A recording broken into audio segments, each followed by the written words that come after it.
les aurais tués.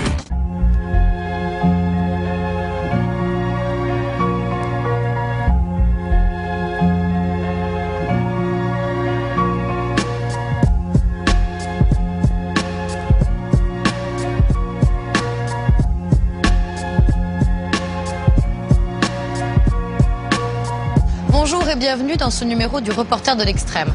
Ce reporter, c'est Ross Kemp, un journaliste britannique d'investigation. Il a parcouru les 5 continents à la rencontre des gangs les plus violents, risquant sa vie pour pouvoir comprendre qui ils sont. Cette série de reportages a été primée dans le monde entier et ce soir, je vous propose de découvrir en exclusivité celui consacré au Cap. Dans cette ville d'Afrique du Sud, c'est en prison que le principal gang du pays a élu domicile, à Pollsmoor. Entre ces murs, il n'y a plus qu'une seule loi qui compte, celle des Numbers. Ross Kemp a plongé dans cet enfer carcéral. Attention, nous tenons à vous mettre en garde. Certaines scènes et propos sont particulièrement choquants et violents et pourraient heurter certains téléspectateurs.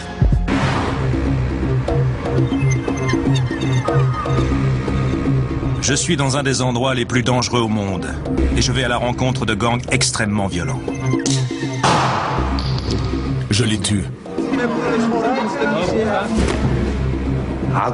Qu'est-ce que ressent la personne que j'ai violée?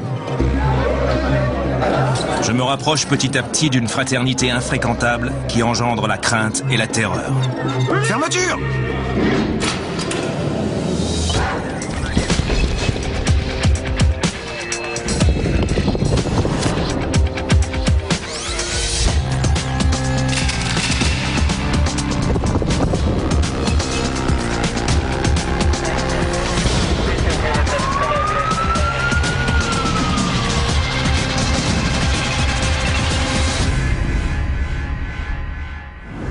Voici l'Afrique du Sud, un pays empli de contrastes. D'un côté les nantis, de l'autre les plus démunis. En bas il y a des villes, des écoles privées, des golfs. Au centre se trouve Pollsmoor, un pénitencier de haute sécurité. Construit pour accueillir 3000 prisonniers, il en contient aujourd'hui 7000. Nelson Mandela a été incarcéré dans cette prison sous le régime de l'apartheid. Les détenus actuels sont moins remarquables. Ce sont des braqueurs de banque, des violeurs, des meurtriers récidivistes. Pollsmoor héberge également la fraternité d'Afrique du Sud la plus effrayante et violente. C'est le gang des Numbers.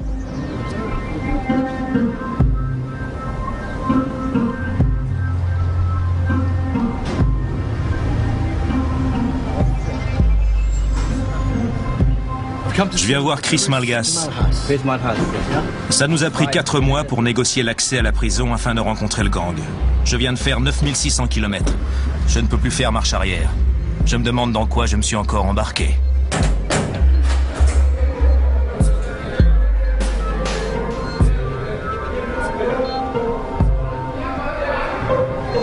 Chris Malgas, un ancien gardien qui a 29 ans de service, me sert de guide, car Pollsmoor est un véritable labyrinthe. Il m'amène directement dans l'aire d'arrivée de la prison, où des centaines de nouveaux détenus sont admis chaque semaine. C'est l'antichambre de l'horreur. Les visages apeurés des jeunes détenus racontent d'eux-mêmes leur histoire. Ils connaissent déjà la terrible réputation des Numbers. Et à partir de maintenant, celui qui ne fait pas partie d'un gang s'expose aux agressions les plus terribles.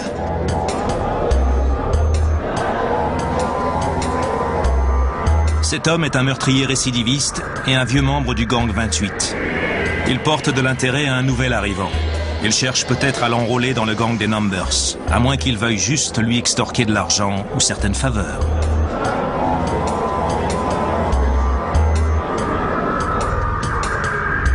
Chaque prisonnier subit une fouille très humiliante.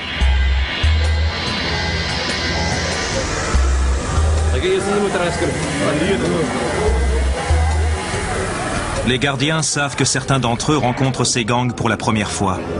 D'autres ont déjà été victimes de leur violence.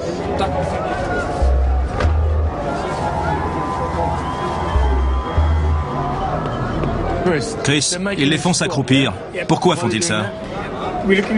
Ils vérifient qu'ils n'ont pas de drogue dans l'anus. Dans leur anus. Ouais, ils les font s'accroupir pour ça. Pour évacuer la drogue, c'est ça? Ouais. Qu'est-ce qu'ils mettent exactement dans leur anus? Les détenus cachent ce qu'on appelle un poke. Un poke, c'est quoi?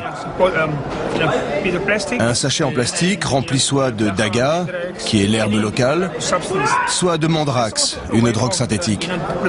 C'est aussi une manière pour eux de se préparer à d'éventuelles relations sexuelles. Si on accepte qu'ils passent de la drogue, ça signifie qu'on accepte qu'ils abusent de nous. C'est comme un dépistage. Oui. En regardant les détenus arriver, j'ai constaté que certains sont fortement tatoués. Chris m'a expliqué qu'ils font partie du gang des Numbers. Ils rentrent au bercail. Les tatouages amateurs sont faits avec des lames de rasoir et noircis avec de l'encre noire. Les gangsters sont marqués à vie. C'est quoi ça? Ton grade? À quel gang tu appartiens? Au 26, c'est ça? C'est quoi ça? Qu'est-ce que ça symbolise? Tu veux pas répondre, hein? Ce dessin signifie argent? Argent. C'est le symbole de l'argent. Merci, merci. Chris est un des plus anciens gardiens du pénitencier de Portsmouth et il sait se faire respecter. Il connaît quasiment tout sur les gangs des Numbers. Ces hommes sont des caïds, des criminels violents, et c'est uniquement grâce à la présence de Chris qu'ils consentent à être interviewés. Bonjour, je m'appelle Ross, ravi de vous connaître. Tu fais partie du gang 28? Ouais. T'es dans le gang 28 depuis combien de temps? T'es dans le gang 28 depuis combien de temps? 28 ans. 28 ans. 28 ans. Tu as des étoiles sur les épaules, ça sert à quoi? Qu'est-ce que ça représente? Est-ce que c'est ton grade? Sergent. Sergent. J'ai creusé une quoi? Une tombe? À qui elle était destinée? C'est la mienne. C'est en devenant un membre du 28 que tu as creusé ta tombe? Ouais. Donc, tu es en train de dire que tu as creusé ta tombe. Et ça, je suis sanguinaire?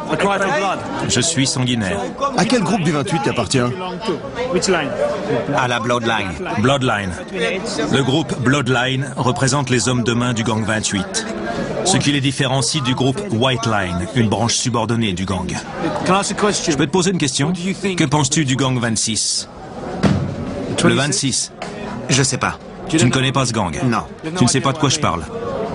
T'as jamais entendu parler du 26 ou du 27? Non.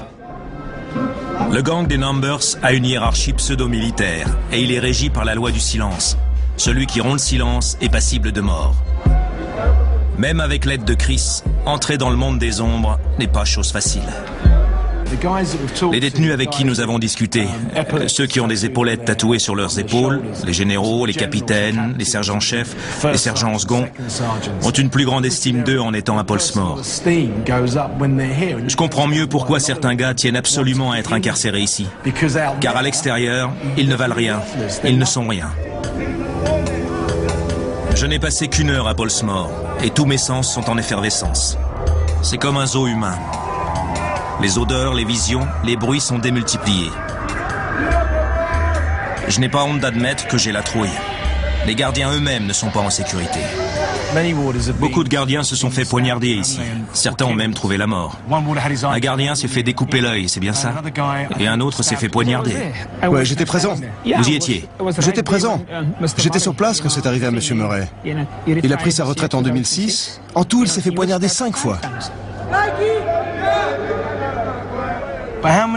Combien y a-t-il de gardiens par rapport au nombre de détenus dans ce pénitencier de haute sécurité?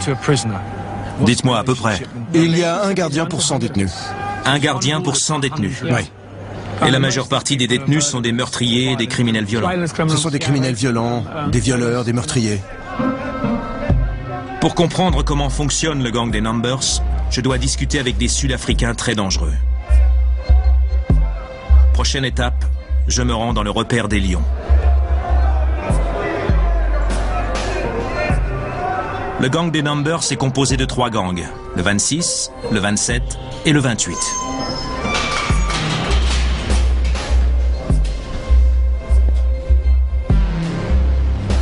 Chris, dites-moi dans quel secteur de la prison nous sommes.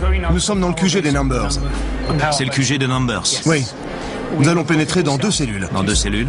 Le gang 26 et le gang 27 sont les dominants. Le gang des Numbers est une fraternité impitoyable. Si la loi du gang est rompue, ils appliquent des sanctions et les contrevenants se font tuer, mutiler ou violer collectivement. Les visites dans les cellules sont extrêmement rares. Notre entrée dans Pollsmoor est sans précédent. Chris veut s'assurer que je ne vais pas mettre notre sécurité en danger. Nous nous rendons dans le quartier des cellules. Concentrez-vous. Ayez le visage détendu, respirez. Le contact s'effectue avec les yeux. Réfléchissez. Ne leur montrez pas que vous avez peur. Ne leur montrez pas qu'ils sont plus forts que vous. Bon, si ça tourne mal, prévenez-moi et sortez-moi de là, d'accord? C'est inutile de rester dedans trop longtemps si on perd le contrôle. Oui, bien sûr.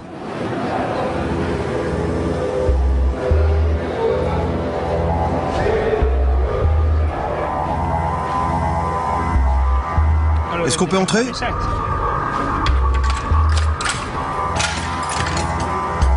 Les conseils de Chris ne m'ont pas rassuré pour autant.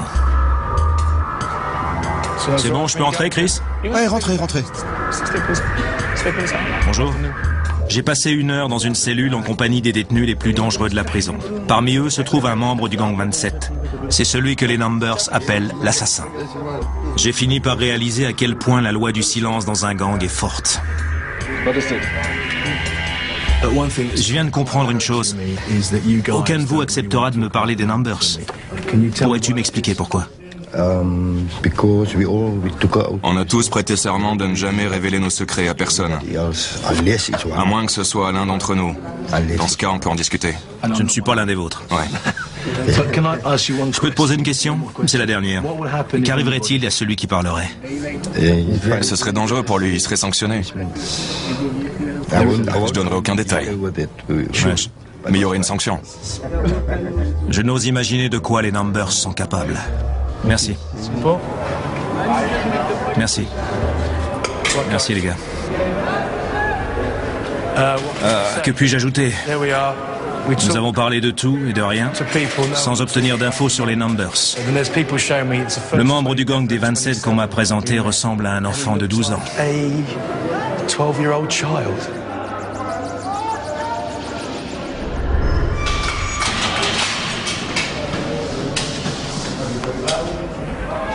Dites-moi dans quelle partie de la prison nous sommes maintenant. Nous sommes dans le quartier disciplinaire. Donc ça signifie que ces gens sont sanctionnés depuis longtemps, n'est-ce pas? Oui, oui. Puis-je vous poser une question, Chris? Au sein de ce quartier disciplinaire, combien de ces détenus sont membres du gang, d'après vous? Plus de la moitié. Plus de la moitié. Plus de la moitié, oui. Plus de 50% des détenus. Est-ce qu'il y a des grades chez les Numbers? Bien sûr qu'il y a des grades. Il y a les 26, puis les 27 et les 28. Regardez les 4 détenus qui se trouvent là-bas au fond. Les 4 qui sont en face? Ceux qui nous regardent, c'est ça? Ils représentent la haute hiérarchie des 28. Ce sont les plus anciens membres du 28. Ils nous observent tous. Les 4 dans l'angle. Ceux qui sont assis sur les marches ne sont pas du même gang. Ils sont du 26. Ce sont des 26, ouais. On dirait que les Numbers dirigent Pollsmoor. Pour contrer la propagation de leur pouvoir, les gardiens séparent les gangs des autres prisonniers.